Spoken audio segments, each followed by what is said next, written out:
Students लोग देखिए, मैंने आपको बताया था एक्सरसाइज 3 में आपको जैसे ही शुरू किया मैंने नर जनन तंत्र के बारे में समझाया। उसमें विल्सन जो कि प्राथमिक जननांग था उसके बारे में मैंने बताया कि वह युग्मक का निर्माण करता है। तो युग्मक का निर्माण विल्सन के अंदर कहाँ हो रहा, तो विशेष अनुसार मैंने इंस्ट्रक्शन समझाया था शुक्र जनक नलिका, खास करके शुक्र जनक नलिका, जिसको कि आपने पीछे क्लास में देखा था। इंग्लिश में आपने लिखा था सेमिनिफेरस ट्यूब्यूल।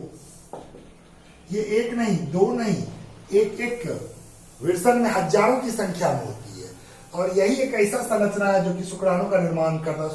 शुक्राणु जनक जन्म देने वाला। इसके बारे में बताऊं, स्ट्रक्चर के साथ समझाऊं, क्योंकि इसका इंटरनल स्ट्रक्चर देखा जाता है, अलग अलग कोशिकाओं का इसमें अस्तर होता है, लेयर होता है। आइए मैं स्ट्रक्चर के द्वारा समझाता हूं। आइए, शुक्र जनक नलिका का आंतरिक संरचना को दिखाने के लिए उसका टीएस नलिका का, जैसे टीएस आप काटते हैं तो नली जो आपने देखा था एक कक्ष में 1 से 4 तक हो सकता है। एक कटा उसका साइड का एरिया में और भी नलिका का स्ट्रक्चर मैंने दिखाया है, लेकिन एक मेन संरचना जो कट करके आया उसमें आप देखेंगे ये आंतरिक संरचना का भाग है जो कि नलिका गोलाकार संरचना। इसमें आप देखेंगे 2 प्रकार की कोशिका, एक प्रकार की कोशिका छोटी छोटी काफी संख्या में बीच बीच में, और दूसरी तरह की जो कोशिका बड़े आकार की बहुत कम संख्या में, यहाँ पे 4 दिखा है। सर्टोली कोशिका बड़ी वाली आकार की कोशिका का नाम है और छोटी वाली का नाम है स्पर्मेटोगोनिया। स्पर्मेटोगोनिया को हिंदी में नर जन्म कोशिका भी कहा जाता है आपकी किताब में, या इसी को शुक्र जन्म कोशिका भी कहा जाता है। शुक्र जन्म कोशिका एक्चुअली शुक्राणु को जन्म देने वाली, यह लगभग 4 से 8 स्तर में व्यवस्थित रहती है। मैंने 4 स्तर में दिखाया है। छोटी छोटी संख्या में होती है, काफी अधिक संख्या में होती है, और यही अर्धसूत्री विभाजन के द्वारा यह स्पर्म्स यानी शुक्राणु का निर्माण करता है, जिस क्रिया को स्पर्मेटोजेनेसिस कहते हैं। दूसरे तरह की कोशिका को मैंने दिखाया सर्टोली कोशिका। एक साइंटिस्ट के नाम पर है, सर्टोली साहब ने इसका स्टडी किया था, या इसी का नाम आपकी किसी किताब में सपोर्टिंग सेल होगा, यानी सहायक कोशिका के नाम से भी जाना जाता है। इसके बारे में कहा जाता है इस कोशिका का स्वतंत्र सिरा अंदर की ओर धंसा हुआ है, जहां पर कि जब ये क्रिया हो रही है स्पर्मेटोजेनेसिस, जब परिपक्व शुक्राणु इससे पोषण प्राप्त करके और भी जाकर के एक क्रिया के अंतर्गत स्पर्मियोजेनेसिस के अंतर्गत अपनी परिपक्वता को पूर्ण करता, विकसित करता है। इस सर्टोली सेल का मतलब है कि पोषण प्रदान करता है शुक्राणु, परिपक्व शुक्राणु को, और उसके विकास में मदद करता है। इस क्रिया को स्पर्मियोजेनेसिस कहा जाता है, स्पर्मियोजेनेसिस। इस तरह से 2 तरह की कोशिका मैंने दिखाया। आइए एक और चीज में दिखाया, नलिका के चारों ओर घेरने वाली संयोजी उत्तक से बड़ा हुआ संरचना, उसमें कहीं कहीं कोशिका जैसी संरचना मैंने दिखाया। इसे एक वैज्ञानिक लीडिंग नामक वैज्ञानिक ने स्टडी किया और अपने नाम पर लीडिंग कोशिका का नाम इसका रखा। इसी को अंतर कोशिकीय या अंतराकोशिकीय कोशिका भी कहा जाता, अंतरावकाश भी है, इंटरस्टिशियल सेल भी इसका नाम कहीं कहीं लिखा होगा।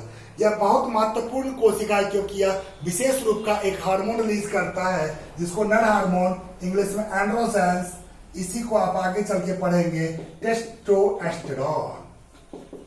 यह हार्मोन खास करके नर के द्वितीयक लिंग लक्षण को प्रदर्शित करता है। द्वितीयक लिंग लक्षण को प्रदर्शित करने के साथ साथ शुक्राणु जनन क्रिया है, शुक्राणु बनने की क्रिया है, इसको स्पर्म्स आप कहते हैं।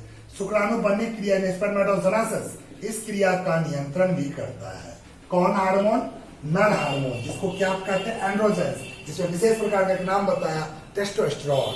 आइए मैं बात करूं स्पर्मियोजेनेसिस कंप्लीट करने के बाद शुक्र जनक नलिका मैंने समाप्त किया। दूसरा एक और भाग बताऊं नर जनन तंत्र का। नर जनन तंत्र का स्टडी आप कर रहे थे, उसमें आपने विल्सन कोश पढ़ा, विल्सन पढ़ा। इसके नेक्स्ट स्टेप पे लेके चलता हूं। तीसरा भाग अधिविल्सन, जिसको इंग्लिश में हम लोग बोलते हैं एपिडिडाइमिस। अगर नाम से आप देखें अधि मतलब ऊपर, विल्सन, यह संरचना जो होता है विल्सन के चारों ओर ऊपर से लेकर नीचे तक पूरा कवर किया रहता है। अधिविल्सन खासकर कहा था लगभग 6 मीटर लंबी अत्यधिक कुंडलित नलिका होती है। इसका मुख्य काम अगर देखा जाए शुक्राणु को संग्रह करना, शुक्राणु को पोषण प्रदान करना, इतना ही नहीं विकास के लिए भी मदद करता है, और यह स्थानांतरण भी करता है। कहां से कहां? विल्सन से लेकर शुक्र भाग, आगे चल के नलिका की चर्चा करूं, शुक्र भाग वहां तक मार्ग प्रदान करता है अधिविल्सन। इसमें 3 मुख्य भाग देखा जाता है। एक शीर्ष अधिविल्सन आप कह सकते हैं, एक कहते हैं अधिविल्सन काय, और एक आप कहते हो पूंछ अधिवेशन। 3 भाग में अगर आप देखते हो बटा होता है, जिसको इंग्लिश में कहते हो कॉर्पट, कॉर्पस, कॉर्डा, एपिडिडाइमिस, इस तरह से इसका नाम होता है। ऊपर का भाग थोड़ा चौड़ा होता है, बीच का शारीरिक भाग और नीचे धीरे धीरे पतला होते जाता है और यह जा करके एक नलिका के साथ जुड़ जाता है। उस नलिका को कहते हैं शुक्रवाहक, यानी चौथा नंबर जो एक अंग के रूप में हम देखा रहे हैं, शुक्रवाहक। शुक्रवाहक कहा जाता है, इसको इंग्लिश में आप कहते हो वास डिफरेंस सिंगुलर और पुनः भाषा डिफरेंसिया, क्योंकि एक जोड़ी होती है। अधिवेशन जो आपने पढ़ा ये भी एक जोड़ी होती है, उसका शुक्रवाहक भी एक जोड़ी नलिका होती है और यह नलिका लगभग 30 से 35 सेंटीमीटर लंबी होती है। आंशिक यानी हल्का सा कहीं कहीं घुमा रहता है, ऐसे सीधी मान के चले इसको। शुक्रवाहक मुख्य रूप से एक ही काम करता है, शुक्राणु का स्थानांतरण यानी आगे गमन का कार्य करता है। ये पेशीय संरचना होती है, इसमें संकुचन होती है मांसपेशी में और शुक्रवाहक शुक्राणुओं का गमन करने में आसानी होता है। शुक्रवाहक आगे चल के एक और संरचना में खुलती है, उसको कहते हैं सिंपल सा स्ट्रक्चर स्खलन वाहिनी, इसको इंग्लिश में आप कहते हो एजाकुलेटरी डक्ट। ये भी एक जोड़ी होती है एजाकुलेटरी डक्ट, लेकिन आप अगर देख रहे हो फिगर में मैंने आपको पीछे बताया था, शुक्रवाहक जो कि पीछे से मूत्राशय होते हुए पीछे उधर गुहा होते हुए यह निकलती है। यह इसकी नलिका और एक ग्रंथि शुक्राशय दोनों की नलिका आपस में जब मिल जाती है तो वह नलिका जो कहलाती है स्खलन वाहिनी, एक जोड़ी स्खलन वाहिनी होती है। और यह प्रोस्टेट ग्रंथि जो कि आगे चल के ग्रंथि का चर्चा करूंगा, फिगर में बताया था, प्रोस्टेट ग्रंथि से होकर के मूत्र मार्ग में जाकर खुलती है। कौन? स्खलन वाहिनी। कितने होती है? एक जोड़ी। जैसे इसमें आ गया तो मूत्रमार्ग यानी 5वां के बाद 6ठा स्ट्रक्चर मूत्रमार्ग का आता है संरचना का।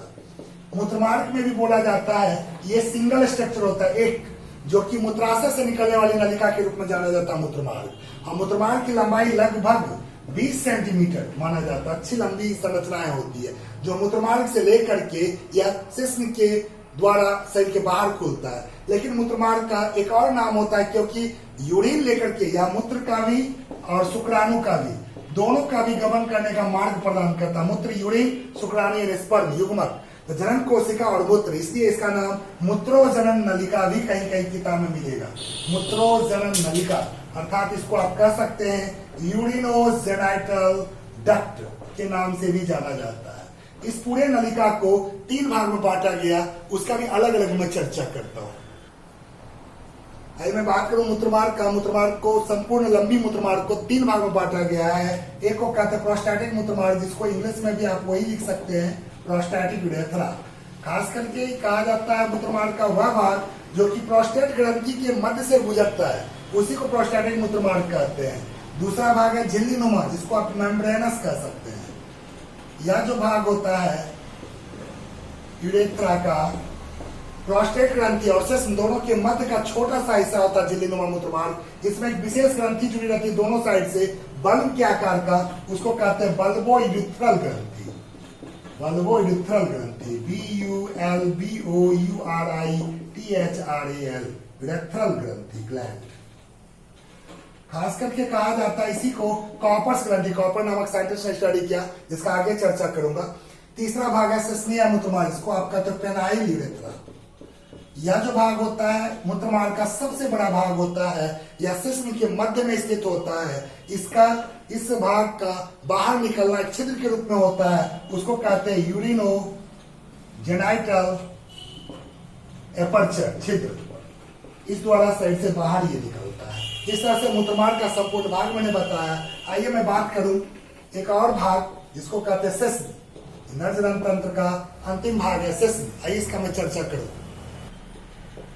आइए मैं नेक्स्ट नरजनन तंत्र का अंतिम भाग का चर्चा करूं, जिसको शिश्न कहते हैं पेनिस, या कहता है बाह्य जननांग कहलाता है एक्सटर्नल जेनेटेलिया।